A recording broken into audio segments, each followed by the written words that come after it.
Assalamualaikum warahmatullahi wabarakatuh, sahabat pengguna YouTube dimanapun berada. Jumpa lagi dengan kami Simal Abapis. Pada video kali ini kami ingin menjawab banyak sekali pertanyaan dari teman-teman pengguna YouTube seputar budidaya ikan nila dengan metode biovlog. Sebenarnya bukan hanya ikan nila ya teman-teman, seperti sudah kami uraikan pada penjelasan video sebelumnya, bahwa budidaya ikan air tawar dengan metode biovlog itu tidak hanya nila. Jadi bisa ikan mas, ikan bawal, ikan tawes, ikan gurame, dan banyak sekali teman-teman.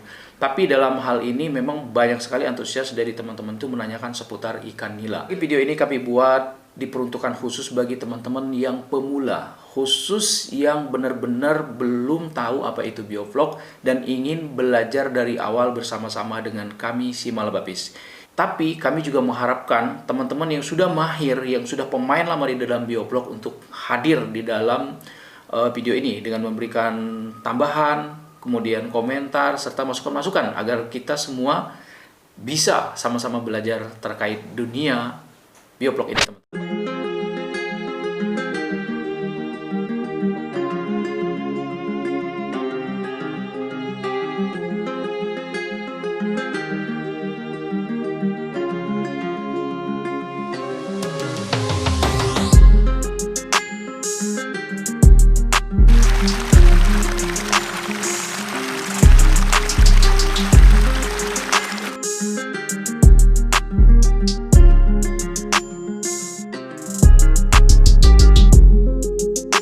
Entah itu ikan nila, ikan mas maupun ikan bawal. Langkah pertama yang harus kita siapkan yang pertama adalah kolam. Kami anggap saja ini adalah miniatur kolam, teman-teman.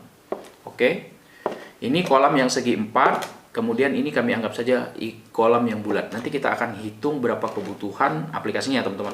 Nah, sekali lagi kami sudah melakukan riset dan penelitian di lapangan. Ternyata untuk budidaya ikan air tawar dengan metode biovlog itu, kolam itu tidak ada keharusan harus bulat atau harus segi 4 atau segi seperti apa.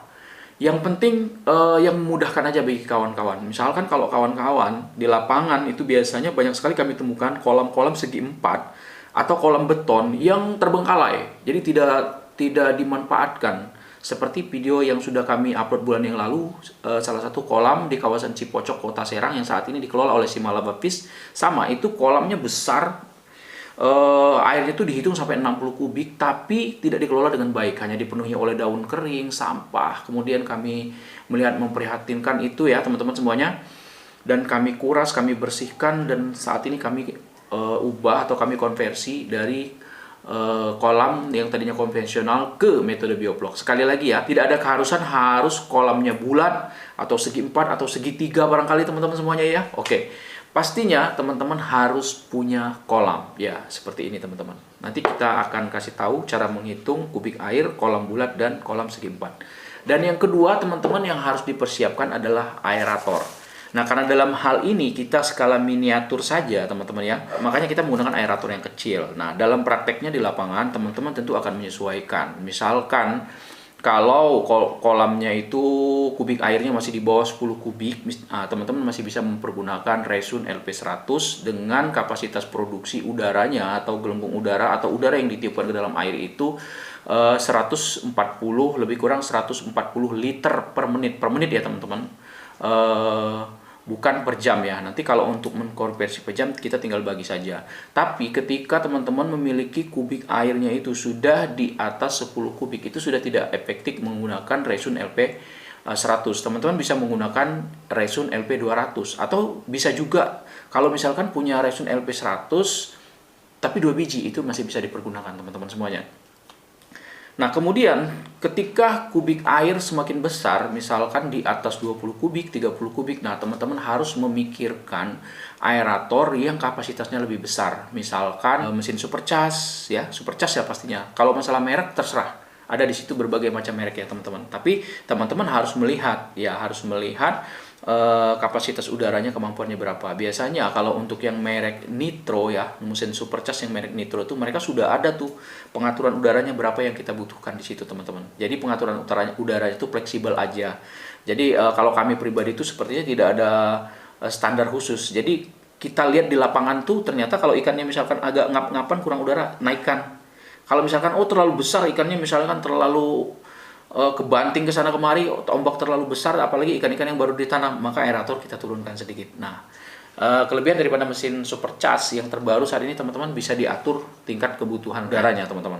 Nah, baik, setelah kita memiliki kolam dan kemudian kita memiliki aerator, aerator itu fungsinya untuk aerasi ya teman-teman, barulah kita memasukkan bahan-bahan. Nah, dalam hal ini bahan-bahan yang kita perlukan yang pertama adalah garam krosok teman-teman. Jadi bukan garam dapur. Nah, garam krosok itu biasanya dijualnya kiloan seperti ini teman-teman. Jadi dia bungkusnya seperti ini. Bukan garam kemasan, garam yodium seperti teman-teman pergunakan untuk masak ya. Nah, ini beda. Dan harganya pun lebih murah. 1 kilo ini kalau di lokasi kami di Kota Serang, Banten tuh Rp4.000. Mungkin di tempat teman-teman bisa lebih murah lagi ya. Nah, ini garam krosok. Kemudian ini dolomit teman-teman, kapur dolomit. Nah, jadi kapur dolomit ini teman-teman upayakan untuk dolomit yang khusus perikanan. Di mana Bang tempat belinya? Banyak sekali teman-teman, tinggal masuk ke situs-situs belanja online itu pasti ketemu nih dengan yang namanya dolomit. Seperti ini teman-teman bentuknya. Oke, dia agak-agak putih kemerahan ya. Nah, dan yang selanjutnya adalah molase ya, molase atau tetes tebu ya teman-teman. Nah, molase atau tetes tebu juga sama. Teman-teman tidak perlu repot-repot mencari molase ya. Sekarang ini di online tuh banyak. Kami kemarin beli nyampe berapa liter, berapa kompan gitu bisa tersedia gitu kan. Ya nggak hanya botolan kecil, ini hanya sebagai sampel aja ya teman-teman semuanya. Oke, nah ini kemudian udah ada yang sudah dibuka, nanti kita akan coba. Dan yang terakhir, teman-teman harus memiliki probiotik seperti ini teman-teman. Jadi probiotiknya tuh bubuk dan dia sangat halus sekali. Nanti kita akan praktekkan cara penggunaannya teman-teman. Nah, sangat halus sekali. Ini pun sama. Probiotik bubuk ini teman-teman bisa cari di situs-situs belanja online ya. Kami tidak akan sebutkan secara detail. Nah, itu banyak sekali. Tinggal masukkan saja di kata kuncinya probiotik bubuk. Nah, di situ teman akan banyak sekali keluar ya merek-merek probiotik bubuk. Teman-teman tinggal membeli saja. Oke, teman-teman.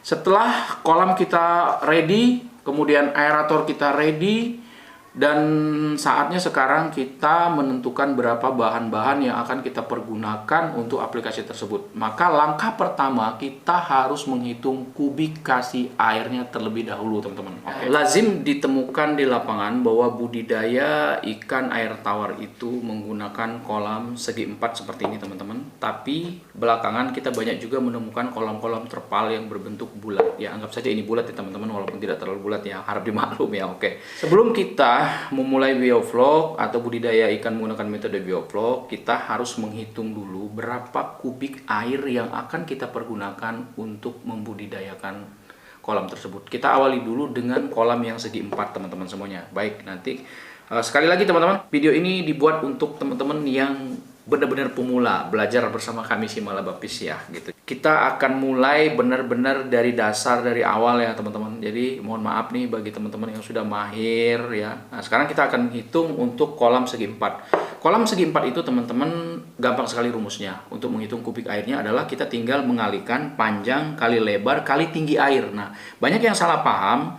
Dia mengalihkan panjang kali lebar kali tinggi kolam, itu salah teman-teman. Tapi yang kita kalikan adalah tinggi air ya. Jadi tinggi air yang kita pergunakan. Misalkan kolam teman-teman itu misalkan tinggi kolamnya misalkan 2 meter, kemudian teman-teman isi air lebih dari 1 meter. Misalkan 130 cm. Jadi kita harus sertakan tuh 130 cm-nya.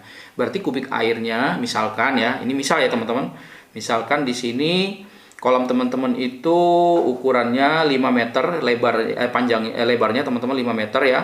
Kemudian panjangnya misalkan 12 meter ya, 12 meter ini. Kemudian tinggi airnya 130, berarti kali 1,3 ya kan, 130 cm berarti 1,3 meter. Maka akan ditemukan bahwa kubik air di kolam ini adalah 78 kubik ya. 78 kubik itu untuk ukuran kolam 5 kali 12 kali 130 tadi ya teman-teman semuanya. Oke, mana tadi? Nah, ini. Jadi untuk ukuran, kita ulangi lagi ya teman-teman. Misalkan ini kolamnya lebarnya 5 meter, misalkan lebarnya ya. Kemudian panjangnya itu misalkan 12 meter ya teman-teman semua. Kemudian tinggi airnya itu misalkan 130 cm. Maka di sini kita menggunakan 1,3. Nah, maka sudah ketahuan nih untuk ukuran kolam 5 kali 12 tinggi air 1,3 itu kubik airnya adalah 78 kubik. Nah, di sini nanti teman-teman akan sangat berpengaruh ya bagaimana kita menentukan berapa kebutuhan garam, dolomit dan sebagainya. Nah, setelah ketemu 78 kubik ya teman-teman, maka di sini teman-teman harus memasukkan garam itu sebanyak 1 kilo untuk setiap kubik air. Berarti di sini garamnya, garam krosok ini teman-teman. Garam krosok ini berarti teman-teman harus memasukkan 78 kilo ini. Jadi hampir 1 kintal nih, untuk ukuran kolam 5 kali 12 dengan ketinggian airnya 1,3 meter. Nah, berarti 78 kilo. Oke, udah ketahuan ya 78 kilo ya teman-teman. Dan kemudian setelah garam, kita masukkan dulu dolomit. Jadi jangan langsung ke molase, dolomitnya teman-teman. Nah, adapun kebutuhan dolomit itu berarti 78 kubik dikali 50 gram saja. Itu standar teman-teman. Nah, 50 gram saja, maka teman-teman membutuhkan sebesar 3,9 kilo, ya kan? 3.900 gram atau 3,9 kilo. Jadi 4 kilonya kurang sedikit teman-teman, dolomitnya. Oke.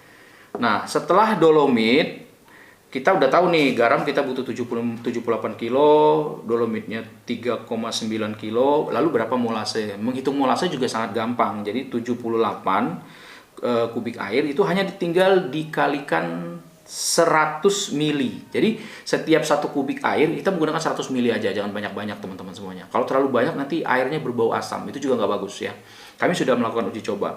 Nah, berarti teman-teman membutuhkan 7.800 ml atau 7,8 liter nih molasenya teman-teman. Jadi molasenya teman-teman harus membeli yang 7,8 liter. Itu ada di situs belanja online, ada yang sampai 20 liter pun ada di situ ya. Jadi pakai kompan yang besar. Cuman mungkin ongkirnya yang agak mahal ya teman-teman semuanya. Setelah kita tahu tadi jumlah garam yang dibutuhkan, kemudian dolomit, molase, dan kemudian kita menghitung untuk probiotik. Nah, probiotik itu kita hanya menggunakan 1-2 gram ya, 2 gram ya teman-teman, bukan 2 kilo ya. 1-2 gram untuk setiap kubik air. Berarti untuk 78 kubik air kita membutuhkan 2 gram saja, yaitu 156 gram. 156 gram itu teman-teman semuanya itu sekitar 1,5 on lebih sedikit ya teman-teman semuanya. Kalau misalkan teman-teman kurang jelas bisa digeser lagi videonya ya, bisa di roll lagi ke belakang, nanti mudah-mudahan lebih jelas, atau ditonton kembali ya teman-teman. Nah, kemudian teman-teman, bagaimana dengan kolam bulat? Nah, kolam bulat ini cara menghitung berapa kubik airnya teman-teman, kita harus menghitung diameter ya kan. Misalkan teman-teman memiliki kolam bulat ini dengan ukuran diameter 5. Artinya dikatakan diameter itu jarak dari pinggir sini ke sini teman. Atau dari sini ke sini. Atau dari sini ke sini. Anggap saja ini bulat ya teman-teman. Nah, seperti inilah contohnya. Gitu, biar lebih jelas. Nah, seperti ini, bulat. Nah, itu diameter itu jarak dari sini ke sini teman-teman. Kalau misalkan diameter 5, berarti ininya dari sini ke sini 5. Atau bisa lebih. Kalau lebih, masukkan aja lebih. Misalkan kadang-kadang diameter 5 itu nggak pas 5 meter ya teman-teman, bisa aja 5,2 meter misalkan kayak gitu. Nah, itu tidak boleh tidak dicantumkan, harus dicantumkan karena hubungannya nanti dengan kubik air. Nah, oke teman-teman semuanya, misalkan saja ini diameternya 5, oke. Kemudian ketinggian air, biasanya kita standar ketinggian air tuh hanya 100 cm. 100 cm berarti 1. Nah, rumusnya itu teman-teman semuanya seperti ini.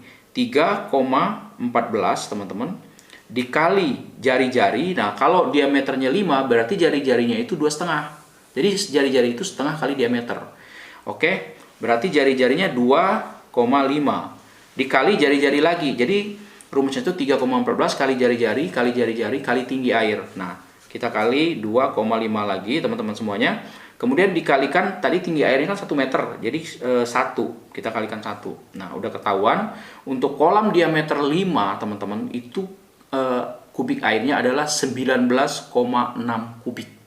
Nah, 19,6 kubik ini teman-teman udah ketahuan, sama seperti tadi. Berarti kita membutuhkan garam itu 19,6 kilo. 19 kilo pun jadi. Kemudian dolomit. Kenapa kami selalu dahulukan garam dan dolomit? Nanti dalam aplikasinya yang duluan kita masukkan tuh garam dengan dolomit. Jadi nggak langsung dicampur sekaligus. Nah, oke, simak terus video ini, jangan di skip ya teman-teman biar kita tidak gagal paham. Kemudian Dolomitnya berapa bang? Dolomitnya ya kita kalikan saja 50 gram teman-teman. Berarti kita butuh 981,25 gram. 981,25, artinya nggak sampai 1 kilo. Jadi untuk kolam terpal yang diameternya 5 itu tidak sampai 1 kilo dolomitnya. Jadi 9,8 ya. Kalau teman-teman misalkan memasukkan 900 gram juga udah cukup ya teman-teman semuanya untuk dolomitnya. Nah, kemudian kolam yang diameter 5 tadi, lalu berapa kebutuhan molasenya bang? Molasenya tinggal kita kalikan aja 100 mili teman-teman. Jadi kita cuman butuh tuh 1962 mili. 1962 mili itu berarti sekitar 1,9 liter, nggak nyampe 2 liter molasenya. Untuk kolam diameter 5 itu nggak nyampe 2 liter, 1,9 liter. Nanti kalau teman-teman kurang jelas bisa di roll lagi ya videonya. Kemudian berapa pula kebutuhan probiotik? Nah, tadi kan 19 kubik ya teman-teman, 19,6 kubik. Kemudian probiotiknya itu kita kali aja 2 gram. Nah, berarti kita hanya butuh 39 gram atau setengah on. Sedikit ya teman-teman. Bang, kok probiotiknya dikit banget, kayaknya nggak kelihatan. Jangan bilang begitu. Probiotik ini adalah booster bakteri teman-teman. Jadi namanya bakteri itu berkembang biaknya itu cepat, membelah diri. Itu sebabnya nanti setelah memasukkan aplikasi, kita nggak langsung memasukkan probiotik. Probiotik ini selalu kita masukkan berbarengan dengan molase. Oke teman-teman, paham sampai di situ? Kita lanjutkan videonya. Kemudian anggap saja ini adalah kolam teman-teman yang segi 4. Ukurannya itu ya ukuran seperti tadi ya, 5 kali 12 dengan tinggi air 1,3 meter. Kemudian ini kolam bulat yang diameter 5. Setelah semua siap, semua ready, teman-teman cek semua kondisinya baik, dijamin bahwa kolam tersebut kalau diisi air dengan jumlah ini 78 kubik, ini 19 kubik tadi tidak akan jebol, maka sudah dipastikan yakin, baru kita isi air. Ini sampel teman-teman. Bismillahirrahmanirrahim. Jangan lupa setiap memulai sesuatu, kita selalu mengucap bismillah. Jangan pernah tinggalkan Allah dalam urusan apapun teman-teman. Ya, anggap saja ketinggian airnya 100 cm teman-teman semuanya. Anggap saja ya. Kemudian ini airnya kurang, tunggu ya teman-teman. Iya, jadi keran yang dekat sini. Ini untuk yang kolam yang segi 4-nya ya. Oke. Seperti ini kondisi airnya. Anggap saja ini dengan ketinggian air 130 cm dan ini 100 cm atau 1 meter teman-teman semuanya. Kenapa kami menggunakan skala kecil miniatur seperti ini? Supaya teman-teman, sekali lagi untuk yang teman-teman baru pemula, baru yang benar-benar ingin belajar dari nol, supaya pengen tahu airnya seperti apa ketika kita tambahkan aplikasi tersebut. Nah, setelah kita tambahkan air, maka langkah kedua kita hidupkan dulu aerator. Kenapa seperti itu? Karena kita butuh mixing atau butuh mixer, butuh pengadukan ya teman-teman ya. Jadi tidak perlu teman-teman diaduk seperti ini nanti penambahan garam sama dolomit. Setelah air kita masukkan, maka langkah kedua kita akan memasukkan aerasi atau udara. Nah, ini sebagai miniatur ya teman-teman semuanya. Biar teman-teman jelas tuh. Nah, kita masukkan aerator. Oke. Nah, teman-teman, seperti inilah kira-kira kondisinya. Nah, setelah kita masukkan air, kemudian kita tambahkan aerasi, kemudian langkah selanjutnya yang harus kita tambahkan secara berbarengan itu adalah garam dan dolomit. Kenapa garam dan dolomit ini dimasukkan lebih awal? Kenapa? Karena garam dan dolomit ini sebenarnya memiliki fungsi yang hampir sama, di mana dolomit itu untuk menaikkan pH atau menstabilkan pH, sementara garam sendiri itu selain untuk menaikkan pH, senyawa-senyawa mineral, seperti misalkan mineral-mineral yang dibutuhkan oleh ikan untuk hidup. Nah, garam ini juga berfungsi untuk menekan pertumbuhan jamur atau bakteri-bakteri yang tidak baik. Oke, jadi sekarang kita masukkan dolomit ya teman-teman. Nanti biar teman-teman tahu ketika dimasukkan dolomit itu seperti apa. Oke, seperti ini ya. Nah, teman-teman, ini sampel aja sekali lagi ya teman-teman. Nah, nanti kolam teman-teman tuh akan berwarna seperti ini, seperti susu ya ketika dikasih dolomit ya. Nah, oke. Setelah dolomit masuk, maka langkah selanjutnya kita akan tambahkan garam. Nah, adapun ukuran penambahannya sesuai tadi yang kita hitung ya teman-teman semuanya, tergantung kubik airnya. Tapi urutan-urutannya seperti ini ya. Setelah dolomit masuk, kita akan tambahkan garam ya teman-teman. Nah, garam ya, tuh. Biarin, nggak usah diaduk teman-teman, capek-capek ngaduk. Kalau udah dihidupkan aerator, itu dia akan mengaduk dengan sendirinya. Oke, garam dan dolomit sudah masuk.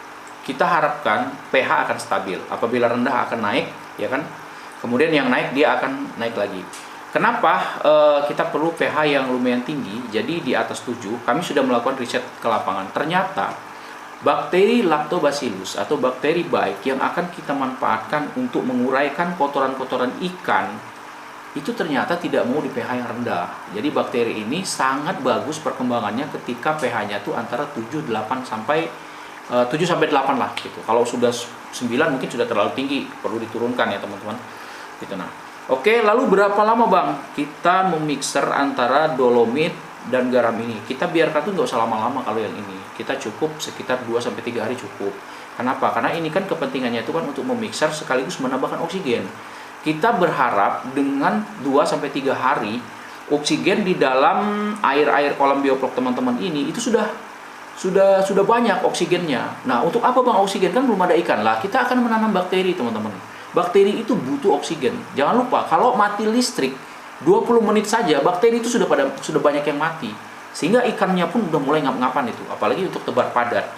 Oke. Nah, setelah 2 hari teman-teman, kita anggap saja ini sudah 2 hari, barulah kita memasukkan molase. Nanti supaya teman-teman tahu warna airnya seperti apa ketika kita tambah molase ya teman-teman.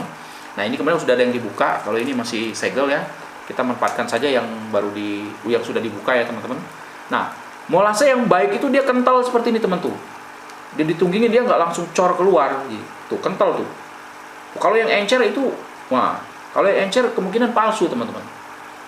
Nah, ini sebagai sampel aja ya teman-teman. Tuh. Nah, ini setelah dikasih molase. Oke. Nah, ini contoh aja ya teman-teman. Oke. Nah, ini molasenya. Nah, ini sebelah nih. Nanti warna airnya akan seperti ini teman-teman. Tuh. Kental banget tuh. Molase tuh sampai kalau yang asli teman-teman, dia lengket kayak gini nih. Tuh.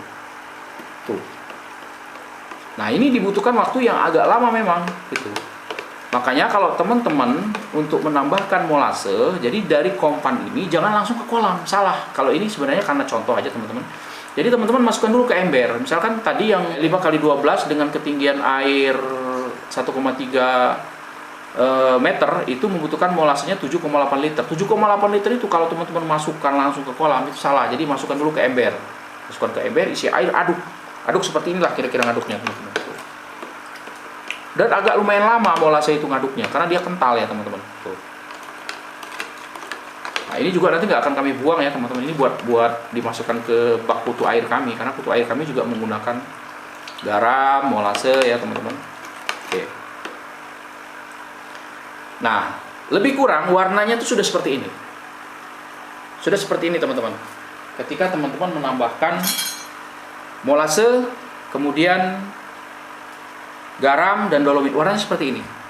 Ini bagus nih warna merah, dia agak kemerah-merahan kecoklatan itu. Walaupun nanti dalam perjalanan mungkin agak sedikit kehijauan ya teman-teman semuanya. Tapi yang bagus banget bioflok tuh warnanya seperti ini.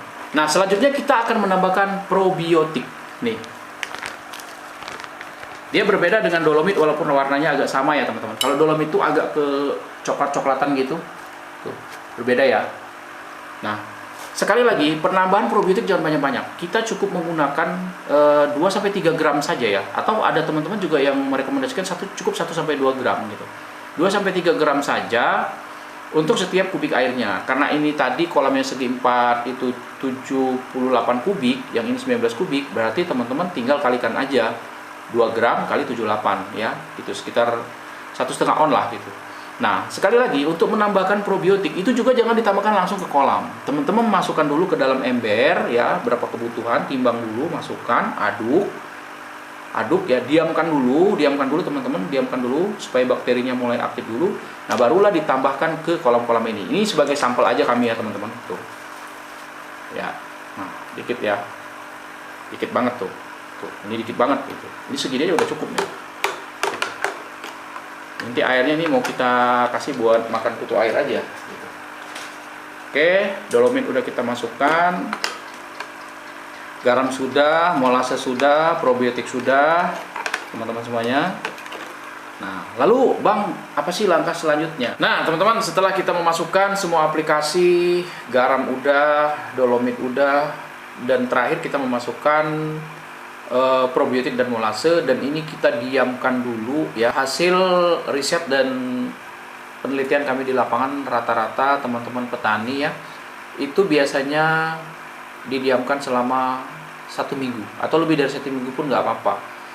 Lalu pertanyaannya, loh bang kok lama banget gitu, kok nyampe 1 minggu, kenapa nggak misalkan 2 sampai 3 hari itu langsung ditanam ikan? Jadi ada beberapa teman juga yang nggak sabaran, baru ditanam probiotik 2 hari udah ditanam ikan, itu efektif nggak? Nah jawabannya itu nggak efektif. Kenapa teman-teman? Karena yang kita pelihara ini bakteri. Sekali lagi bahwa pada video sebelumnya sudah kami jelaskan bahwa metode bioflok ini prinsip kerjanya itu adalah memanfaatkan aktivitas mikroorganisme. Dalam hal ini adalah bakteri.